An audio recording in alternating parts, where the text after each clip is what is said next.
story is a totally valuable part of the communication and speaking, regardless if you're speaking to one person or if you're speaking to 1,000 people.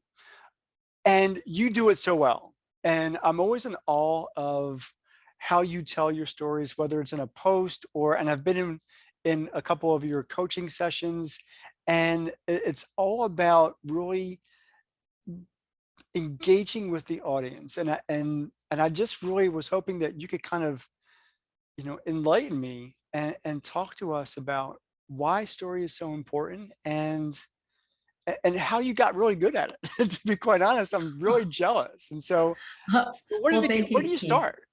Well, first of all, thank you so much for having me. I'm excited to be here. And when you ask that question of why story is so important, I love what John Campeche says, and it's this, that we are naturally born orators of our own lives.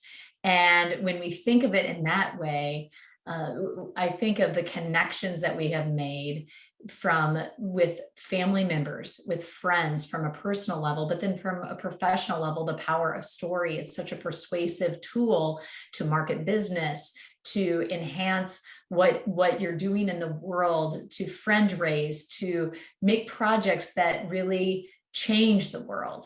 And when I think of story, it brings me all the way back to pre-pandemic when I had the opportunity to meet Alan Alda, and I'm a huge fan of his, because not only because of his time on MASH, but also the West Wing, but he teaches scientists how to communicate more effectively through use of improvisation and storytelling. And Wow. he said this, he did this really cool activity where he had a woman walk across the stage with a glass half full of water.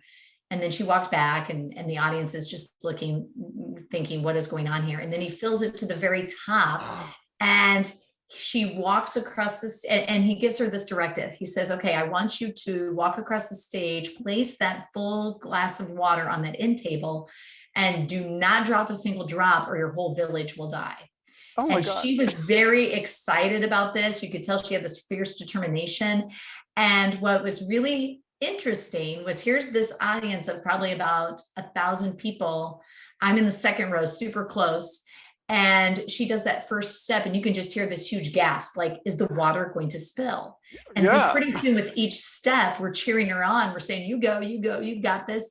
And when she places that glass of water down, and she doesn't drop a single drop, we're so elated because our village didn't die. And he, as we quieted ourselves, I love when he looks at us and he said, that's a power of a great story. It has high stakes. It's a shared experience that connects us. So to your first question, that's why stories are super important. Oh. When you say, how do you get good at story? Because It's that was a great really, story in itself. And but it's, because even we're not even there, and I'm like, is she going to drop is she going to drop the glass? yeah, Yeah, I mean, like, oh right. my gosh. But what he did is he showed versus told what story can do, right? There was absolutely no reaction when she just walked across the stage and came back with a half glass of water. That's where when we say the difference between an anecdote or just a bad thing happened, that's not story. Story has to have high stakes. It has to have conflict. It has to have some form of transformation. So your secondary question was, how do you get good at it? Well, how do you? Yeah, And because you're good at it. thank you. I would say I from the time I was very, very little, it was exposure to story. I was so in awe of Jim Henson and the Muppets. And I was that kid that grew up watching the Muppets and Walt Disney. And I was a Disney cast member. And if you go through Disney training at the Disney Institute, every single attraction has a story. The Imagineers created that you don't go on an attraction without it having some form of, you're in a queue line and the queue line is a story making your way through a whole plot, whether it's Splash Mountain or the Haunted Mansion, you're in a story. And I would say that there is definite ways to get better at it. It's understanding that every story has context. So understanding the who, what, when, where, and why of story. It's then understanding that there's a structure and it can be learned. There's beats to a story. And it's finally then getting into your own style. All of us are storytellers and we need to own it. I even found myself for all the teaching I have done, the work that I've done with other people, I struggled initially calling myself a storyteller. And it actually was a client that looked at me and she said, Tina, you're a storyteller, own it. And I'm like, oh my goodness, I need to say, okay, I am. But it's because we hang so many with that label. It's like, well, I have to perform perfectly. I have to do these things. The have to's spin in our minds. When really, if you show up and you practice it over and over again, you become a really good storyteller. Well, what's your favorite story to tell? Do you have like a favorite type of, are there types of, Wow. you said that was an impact story. So, high stakes, and it was just a matter of holding a glass and not dropping any water. But what we all were holding on to was that water wasn't water anymore. That water was our salvation, or Mhm. whatever word you want to call it. It was our lifeblood. And then so in the very essence of being carried it, she was carrying our hearts and our souls and our bodies, representatively, of course, in that water, right? That was what it was at stake. So how do you create that? Or there are different types of stories, because there's sad stories and there's happy stories, but you just said there has to be like a high stake. There has to be something involved, and the audience Mhm. has to feel that they're involved. So how Yes. does that work? Well, first of all, a big part of being effective as a communicator is being audience centered. Okay. It's like if you give a speech or a story and nobody's listening to you, did it ever really happen? It's like this triangle of audience, storyteller, story. They're all interconnected. And And you I, teach that. You taught that. I was in your class when yes, you taught that. yes, Yeah. yes, very good. Good memory, I but they thank you. are interconnected, and audience centeredness is very important to me. And that's where I always step back and think, what does this audience need in this moment? And whether it's teaching a client a concept, or I am presenting a workshop to youth and their families about how to share a good story, or I'm at a social event, a networking event, or I'm with family and friends. There's all these different, it's human nature, the humanness of us. Stories share how we treat people, how we treat ourselves. That's what it's got that learning ability, that learning tool. And so you're right. All stories have emotions and sensory details. They also do need internal and external, one or the other, or both, conflict. And we don't want to watch the movie or read the book that guy meets gal, they have the perfect life with the perfect car, the perfect picket fence, all things perfect, Uh-huh. because it's like wah, wah, wah, boring. And when you say, what's your favorite type of story? It's one told well. Like recently, I'm revisiting The Marvelous Miss Maisel. And what I love about this series is, first of all, having a woman character set in New York City in the 50s, beautiful and spectacular. I love the vibe of New York City and its theatrics and its arty feel and vibe. I've been there multiple times. And I learned from her. I'm empowered by her struggle. We want to see people struggle because we're rooting for them. And we want to, because we've been there. We don't have to exactly be there. I've never really been a comedian, but I've bombed before. And she bombed 2 different sets. And we can learn from those moments, But wait right? a second. When you say you bombed it, what does that mean exactly? Well, we've made a mistake, where we've Ah, learned from an so wait a error. second. You're not perfect. Right. It's resisting the perfectionism. I saw that as a post on LinkedIn, actually, by Eric. And he posted, he did a podcast interview with Sir Noel Wilson, and mentioned that there is this resistance to perfectionism, that as a coach and a presenter and speaker and educator, I struggle with that, right? It's a dance with perfectionism. Hmm. And I'm a recovering perfectionist. I've done a TEDx talk. The expectation is it needs to be memorized. You get It married needs to to be your perfect. word. Yeah. Yeah. You want it perfect. But really, what is that anyway? People want the rawness, the vulnerability. And I love Brene Brown, where she puts it right out there. I'm researcher, storyteller, and she laughs about it when she shares the story of how do you promote this upcoming talk And she wants to be seen as credible, and that's researcher in her, but Uh-huh. she doesn't want to be seen as boring either. So there's that dichotomy. So she's a researcher storyteller, because she also didn't love just storyteller, because she's like, what am I, fairies? So it's all in our a view of self. But yes, I've definitely, when we first came in the pandemic, uh, and doing my first webinar on my own, talk about struggle. Wow. The sound wasn't great. The lighting wasn't great. I was talking, people were coming in. I did not have someone help me let people in. So people got stuck in this like The waiting Zoom room. abyss, Yeah. waiting room. Yeah. But I learned from it, and people were gracious and generous. And all of us have had those moments, whether it's with technology or Well, we just had it today because we're not live streaming. That was my intent.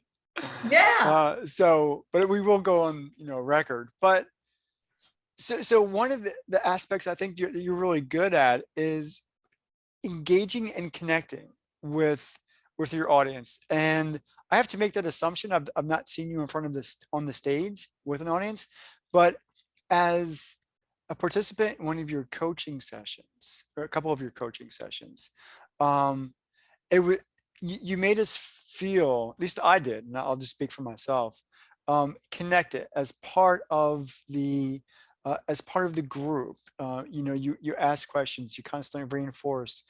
You used the chat, that chat feature in the group, Mhm. very effectively. So there wasn't any just kind of just dumping, information.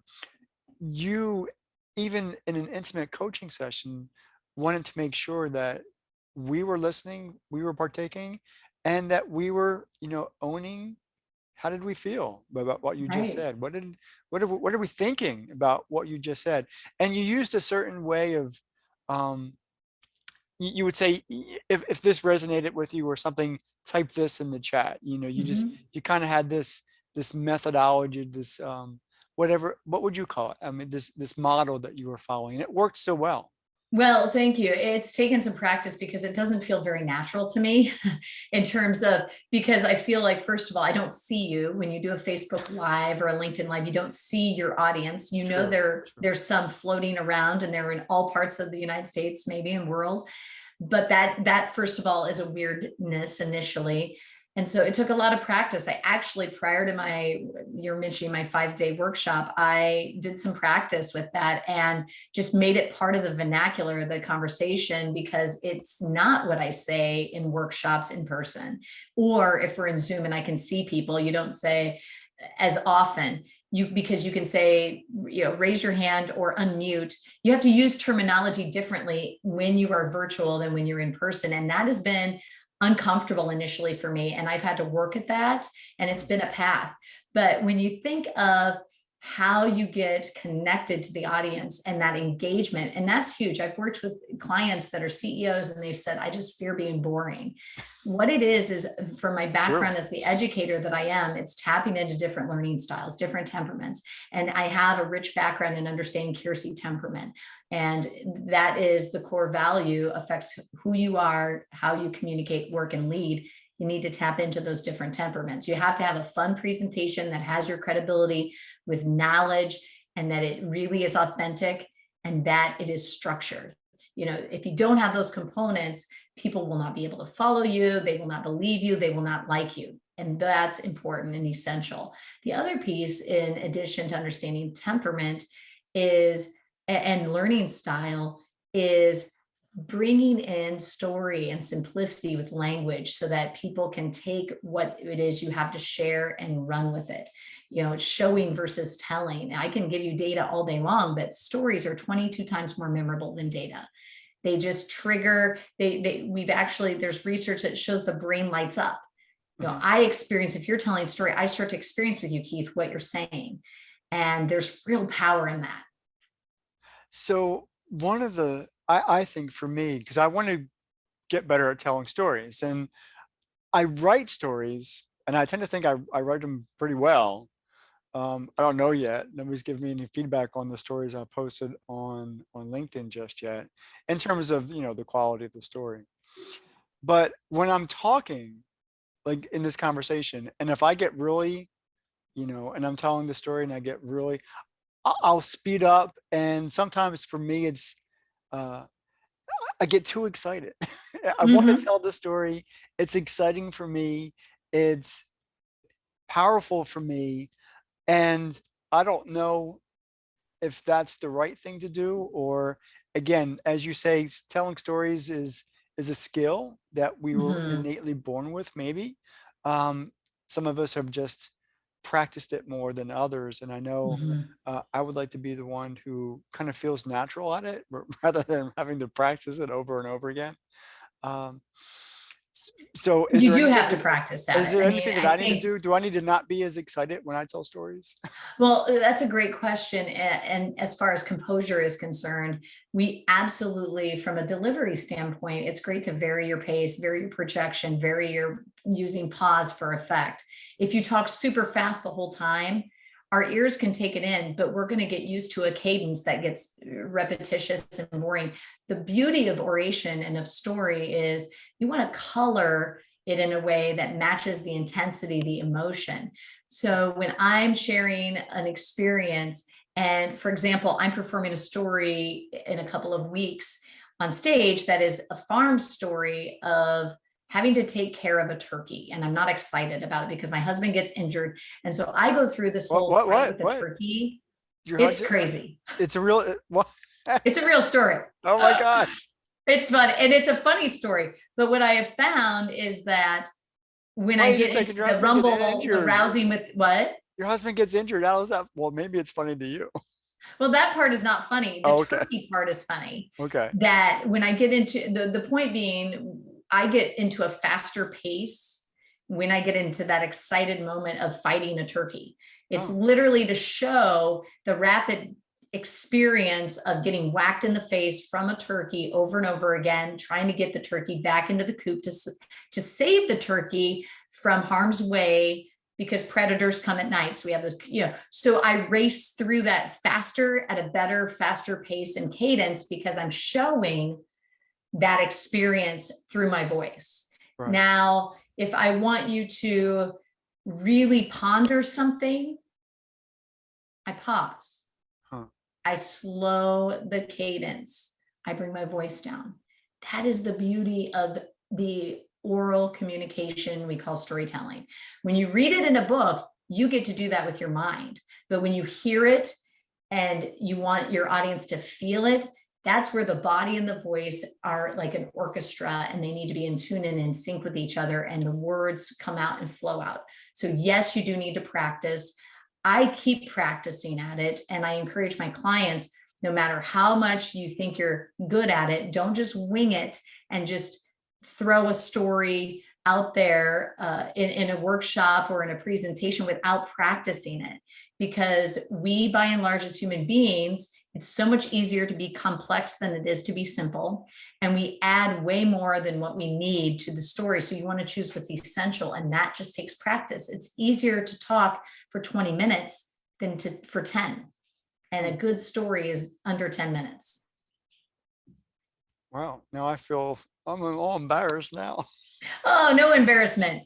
I mean, and granted, it could be if you do a signature talk and you have an hour, Oh, then you have wow. some more breath and space to work. But if you're doing a TEDx talk, it used to be 18 minutes or less. Now it's really 12 minutes or less. Uh-huh. You have a lot less time to work with. So you have to get to the point. If you're looking at the Moth, they have, which is a storytelling podcast, they have some Moth slams that you only get 5 minutes and they're like dinging you out and you've got to be done, In get it five out. And that minutes. is really hard. I had a friend who's a professional storyteller and she did it. And she said, hardest story by far to do a 5 minute story versus a 12-minute story.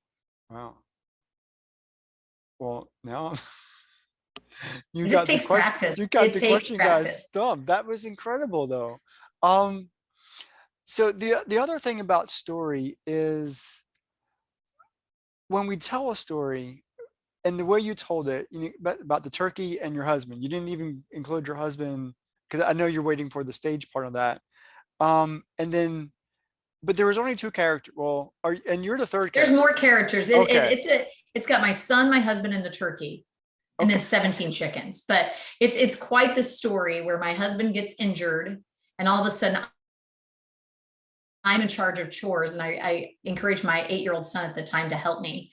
And it's just literally to open and close the coop because we have free range chickens and then this one godforsaken turkey. Okay. And she has a mind of her own. Gilda the turkey has a mind of her own and very stubborn and definitely will do her own thing. And it's a learning opportunity. And that's where story is different than an anecdote.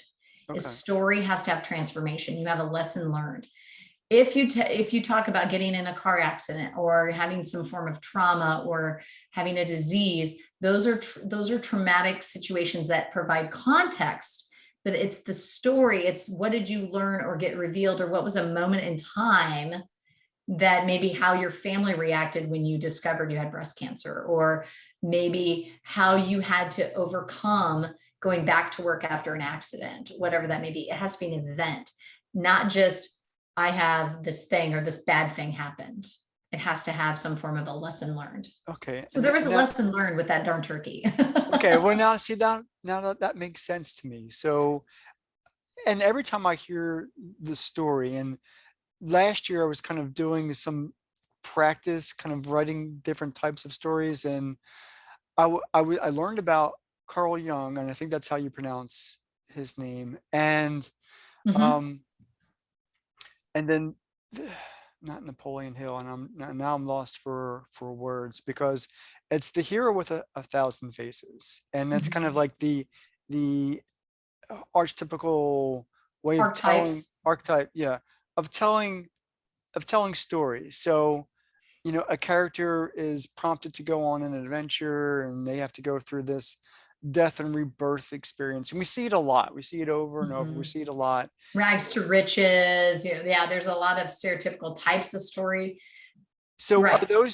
are those the learning lessons? So does somebody really have to kind of hit rock bottom and proverbially like die, or did you have to get hurt like your husband? And I'm still trying to figure out what was the lesson learned with the turkey yet. I mean, wasn't quite sure what Well, the lesson is, and I don't want you to in give long anything story away. short, my son is sort of a turkey whisperer. I was rushing to get her in. I was not allowing her to be herself. Okay. And so when he taps me on the shoulder and he says, Mom, you are freaking Gilda out. Just step back and let her be. And so I step back and he just stands there and he says, okay, Gilda, time to go to bed. Join your chicken friends. She gets up, walks towards him, kind of does a nod, steps at the edge at the perch of the coop and does a key and flaps her wings. And I learned from that experience that I was rushing. I need to allow this turkey to be herself, and that turkeys will be turkeys, and she just needs to be. And don't we all just want that? That The we just lesson need was to, it's yours. the allowing and not the rushing and all of that. And so but when you think of lessons learned, you're kind of getting into this idea, well, do I have to hike Mount Kilimanjaro or had this big thing happen to me for Right. it to be a memorable story? And the answer is no. You could Okay. get lost in a parking lot and have a really memorable connection with a stranger that they did something nice for you, that you say, okay, I learned from that. They took the time to help me with XYZ. So it doesn't have to be this big thing that happened. It can be something small that you still learn from. Well, I'm going to be honest. I'm glad you learned your lesson with the turkey. I did. I did. And it was good to know, at least from my experience, that it was your lesson that you learned, because Mhm. has that situation ever, and this is just out of curiosity, has the situation ever come that you've had to get the turkey back into her cage? Oh, we don't have turkeys Oh, anymore. We okay. decided after that experience, turkeys are hard in terms of chickens are a lot easier. They lay their eggs, they go to bed at night, they get in the coop, and turkeys are a little bit more of an interesting choice. We have ducks, chickens, goats, and cows, a dog, and a cat. Okay. You have made this experience tonight with me so memorable because I now have a better understanding. And I think those who watch the video and hear you tell your story and how much control that you have over how you tell your story, getting energetic when you need to, pulling back when you need to, having control over the volume of your voice. I guess you're right. Yeah, there's lots I've got to practice. I don't practice that. I kind of like the podcasting. My goal is to talk to as many people as I possibly can and have them tell their story, because I think there's a lot of people out there, such as yourself, who have really incredible stories. Maybe not in the standard I crossed the mountain, or I've been raised from the dead kind of story, but they all have something of value to share. And I think what you're doing for others and your clients, and just from my experience in your workshop, I know is a powerful thing. Um, how can people find you? And Yeah. are you always taking clients on, or is your goal to help people get on the TEDx stage, or simply just be better speakers? Right. Well, so yes, I'm really excited. I do have an upcoming storytelling webinar coming up this Friday, June 3rd, 10 to noon Central Standard Time. So if you want to learn more, that will really dive into context, structure, and style to help you, whether it's your business story, a story you want to embed in a signature talk or a TED talk, whatever that context may be. I will help you with that with examples. In terms of finding me, at tinabakehouse.com is my website. There's lots of tips and tools on there. The insights tab has videos. It has my blog where I have my heart to heart of sharing story or an insight of what can you know better, do better for next time, whether it's a practice technique, a vocal delivery, a means of context, whatever that may be. And in terms of, I do group coaching. I have a group coaching program, the Magnetic Speaker Blueprint, and I'm doing a really cool live experience coming up in September, actually, here at Maple Edge Farm in Southwest Iowa on September 16th and 17th. It's a deep dive mastermind class. You learn more about the authentic speaker that you are and how to craft that message. So in 2 days, you leave with a keynote, plus a couple meals, some time with goats. It's magical. I also do online group coaching and individual VIPs experiences, as well as webinars, workshops for organizations to help them up level and think in terms of what are best speaking practices, what is their temperament, how can we show up better to co-create our communication, not sell, tell, yell, and using powerful tool of story and improv. So whether it's here on the farm, virtual, or on site for the organization, I love helping people up level their speaker style because the world needs communication, and your audience has two choices. They can choose to tune you out or choose to listen. And whether it's a story, whether it's your networking event, whatever the case may be, it all starts with an idea. And I love helping analyze with authenticity and craft content to help make that individual's message matter.